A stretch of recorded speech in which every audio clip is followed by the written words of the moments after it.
I've been using CapCut exclusively for the past few years, and I absolutely love it. It's a lightweight, intuitive editing program with all the essential features most content creators need, perfect for those who aren't looking to create complex, movie-level visual effects. It offers a fantastic collection of stock background images and videos, green screen clips, text animations, background music, sound effects, animated stickers, a wide range of transitions, filters, and video effects. You can color grade, use a green screen, and one of my favorite features is the automatic caption generation for videos. The best part about CapCut used to be that it was completely free, but is it still? Not anymore. If you want to unlock special pro features, you'll need to subscribe, which currently costs $9.99 per month. The issue is that with each update, CapCut isn't really adding new features. Instead, they're removing existing ones and placing them behind the pro paywall. The final straw for me was when they attempted to make the automatic subtitling feature a pro-only option. However, as you can see, it's not locked for me at the moment. So when they initially moved the subtitling feature behind the pro paywall, I searched for a cracked version of CapCut, but couldn't find one. Instead, the best solution for me was to download an older version of CapCut, which still includes all the essential features I need. In other words, it's not an outdated version that lacks important features, and the best part is that those features aren't locked behind a paywall. The first link I'll share is where I downloaded the version of CapCut that I'm currently using. It's simply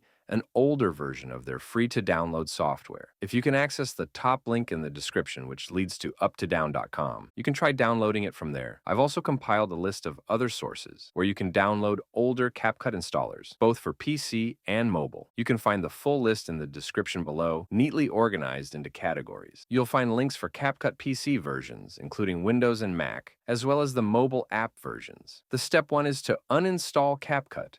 If you've already started editing a project in the latest version of CapCut and then try to open it in an older version, it won't work. You won't be able to open that project in an older version. So it's best to complete your current work before uninstalling CapCut. Once you've installed the older version of CapCut, the key trick is to stop yourself from pressing shiny button, the temptation to update it whenever you see a prompt. Just ignore that pop-up and close it immediately. Those great features are often just old features getting locked behind a paywall, and there'll be a big blue button prompting you to update. Never click Update. Always remember to close this box and just continue using the version of CapCut that you currently have. Now, what version of CapCut should you get? Well, if I go to this hexagon icon up here in the top right, you can see that I'm currently using version 3.3, which I've been very happy with. I use version 3.0 because auto caption is still free, but it's still a more up-to-date, recent version. If you prefer an older version for a specific free effect, you can go further back. However, keep in mind that newer features like character, text-to-speech, and auto captions might not be available in much older versions. Let me and other viewers know in the comments which version of CapCut you prefer and why. I hope this video was helpful. Thanks for watching.